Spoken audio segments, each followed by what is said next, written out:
So, hi, this is Harry from Harry's LapTimer speaking. Today I want to show you a first technology demo on the Android port of LapTimer.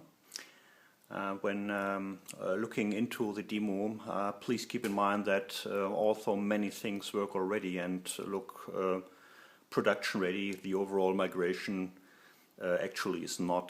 That means that there's lots to do, I will show you almost all screens that are ready, and all you don't see today do not exist yet. The actual schedule for the Android port, as far as possible, is regularly updated on the Facebook page, so please like this page if you want to monitor the progress. During this video I will show you an iOS and an Android device side by side. You see them in front of you already. A little comparison here. Both are the high-end configurations of both the Apple and the Google line. To the left we have the iPhone 5 with 64 gigabytes memory, so pretty much and pretty well suited for video recording especially. And to the right we have a Google Nexus 4 with 16 gigabytes, which is well, not too much if you want to record video. So this is probably a very good device for developing because it's Google's reference, but it will probably not be the first choice for LapTimer users that want to record lots of videos.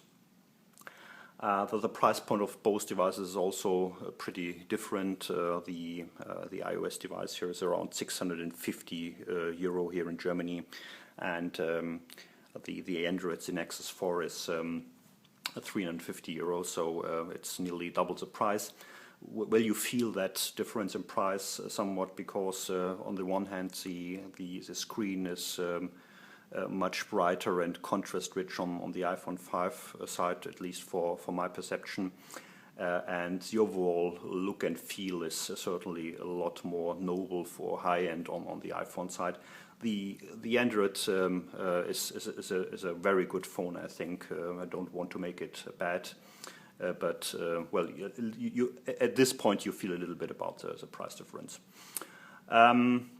Yes, both are very fast, and you will hardly see any difference in app performance here, and so both are very well suited for apps like Harry's LapTimer that are, well, very demanding in terms of resources and processing power.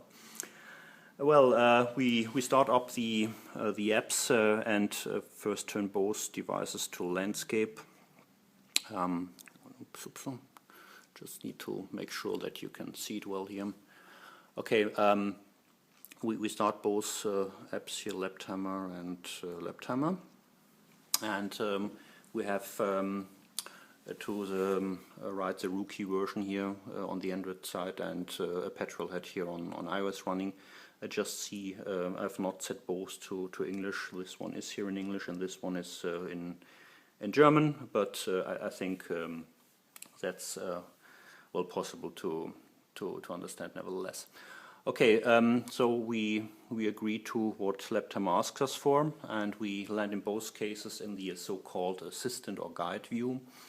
That's probably the first difference between the Android and the iOS version. In Android it will be the central landing place and the screen you always see when starting the app, and you'll always get back to this screen when you close one of the additional or other views, while on the iOS side it is more, well, like any other view you can choose or not choose. Well, we'll see how the feedback on both paradigms is.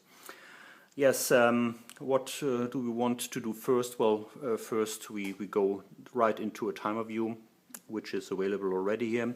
And you see that the views look pretty similar. You get the standard timer view where you see the lap and the sector times on both sides, and you get both the absolute current time and the gap to a reference lap, something sometimes named as Predictive Lab Timing. So, and we start just to show it works already. and we stop it again, and that's already going into the database and is ready, this part at least. To get back to the guide, we just jump like this. There are other ways you can use the tab bar, for example, or the action bar on the Android side. That brings me to the next difference. While you have on the iOS side the tab bar as the main navigation tool, I have the action bar chosen for the Android version, which kind of mixes both selection of view and actions you apply to the view. While on the iOS side you have here the change in view and here some actions, especially if we go to, for example, the GPS view, where you have, for example, a reset button here, which is a cross over there, and you have the change of view in the bottom and the action bar here on the top. Well, looking a little bit more into the Android version here, you can select, for example, here the scope. We have currently selected the current GPS situation, which is made up from 4 satellites, and well, that's only a 2-dimensional fix, so no height currently. Now it's 3 again. The nice thing about Android is that it lets you access the sensor completely. So other than on the iOS side, it's pretty easy for LapTimer here to get, for example, an exact a timestamp for fixes, making it very accurate, even with 1 Hertz update rate. We see that, I need to switch here to current. You see the current GPS update rate. You can already change the precision, for example, here, or you can change the format of the polar coordinates or reset calibration. That's all pretty similar and working. Well, what else? You cannot get all the views into one gadget. So, like you have in iOS and a More button here, you have the options menu here, which is presenting you the additional views, like, for example, information or, well, preferences, for example, where you can change several settings. That's one of the views that is available both in portrait and in landscape. You get back using the back button. Same thing here when you are in the GPS view, for example. You get back to the assistant using the back button. You can certainly also change directly between the views using the action bar over here. So that's all for the beginning. I hope you liked it and enjoyed this first preview. In case you want to follow the development, please like the Facebook page I've set up especially for Android migration. Thanks for joining. This is Harry from Harry's LapTimer. See you.